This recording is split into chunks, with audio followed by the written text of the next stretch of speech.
Hey YouTube, today I want to give you my thoughts on the stock video industry as a whole.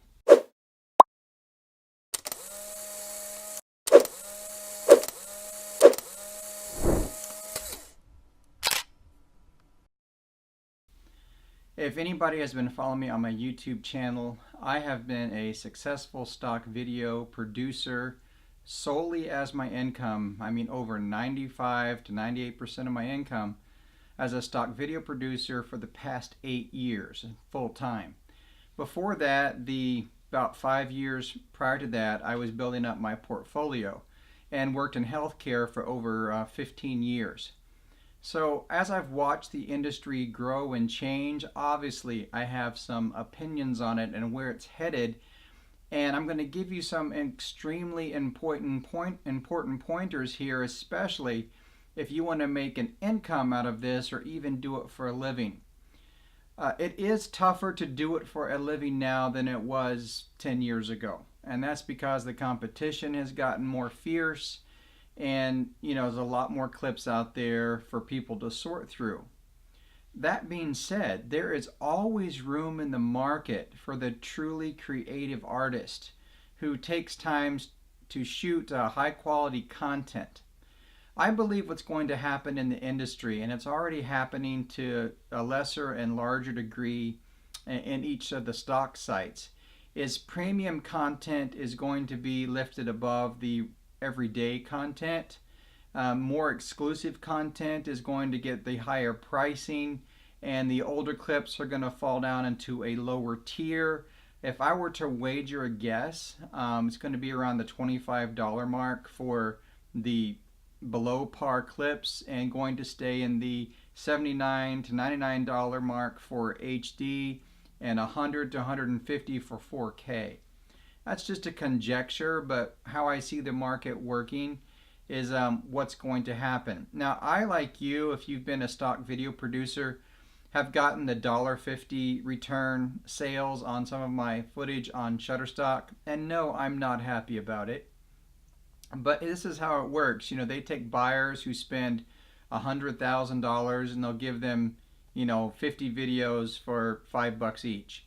And they're rewarding high content buyers.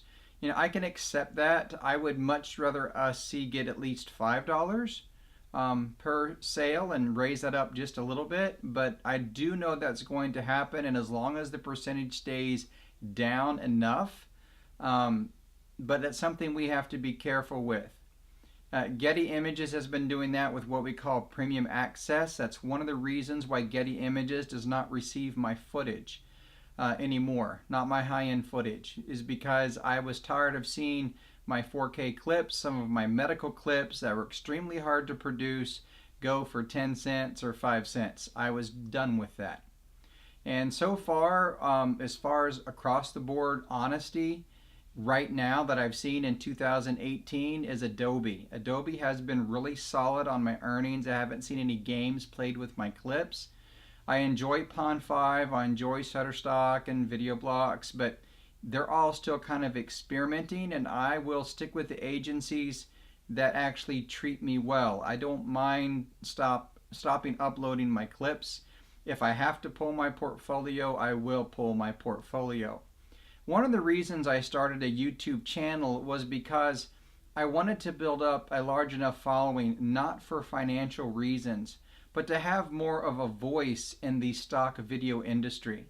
If I can get a lot of followers and give the tips and speak honestly with you, then we can work together and grow together to keep our livelihood viable.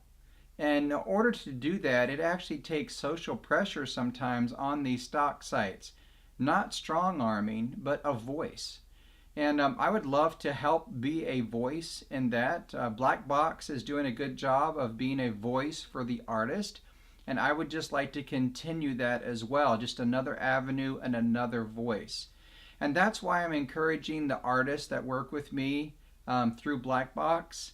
And you can join my Crafted Stock Facebook page. I post a lot of information there on how to shoot quality stock. I have chosen to just take a few artists. I can't take any new ones right now, but I have some really good artists.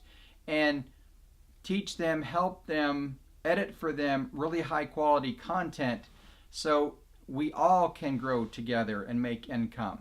And if you're a new artist and in the group, that's my goal, is to get you to earn income. If you're shooting, low quality clips, I'm sorry, you're not going to see any income. You're going to have 1,000 clips and see, $10 a month. It's going to be rough. So, I try to be honest with my followers here on YouTube as well as my Facebook page. And if you have any comments or questions, don't hesitate to leave them below. I have been lied to by stock agencies. I mean, bulb-faced lied to about earnings and all kinds of things. I'm not going to mention any by name. But I treat stock as a business. And what I mean by that is I don't take things personally. I do what I deem is best for me and my business. If I deem it best that I don't upload to one site but upload to another, that's because it's a business decision. I have grown. Getty Images taught me the most about stock, when actually iStock, before it was bought out by Getty. There were some amazing artists. Jim, I'll just shout out his name, Jim. His code name on iStock was VCR. He was my mentor, and I'm mentoring back what he gave to me because he taught me how to shoot stock video. There was several times that I was offended by his critiquing of my work, and then I would stop and look at it and go, wow, he knows what he's talking about. And yeah, he knew what he was talking about. And that was a huge boost to me. So I don't carry any ill regard for any one business or the other. I look at stock as a business for me, and I do what I feel is best to return the best money for my time. And that's how you have to look at it. And I try to mix in with that playing, and I make videos on how to use your camera. And reading gear and watching YouTube videos on gear is actually a stress relief for me. I absolutely love it. And I will talk more about gear. I use a lot of gear. I use different kinds of gear. And I love it a lot. But as far as the industry goes, it's got to be now quality and quantity. 10 years ago, you could get away with mediocre quality and a lot of quantity. That's not the game anymore. You got to have a lot of clips and good quality clips and strong themes. That's probably, that might be even more important than quality in some respects, is your theme, your models and what you're shooting. That's going to be highly critical in the future if you'd be able to continue an income with stock video. Hey, I hope this was helpful. Please leave comments below and let me know your thoughts on this. I'll do my best to work with you. Promote my YouTube channel. Let's work together. Let's grow. Let's keep this industry viable. Thanks for watching. We'll see you in the next video.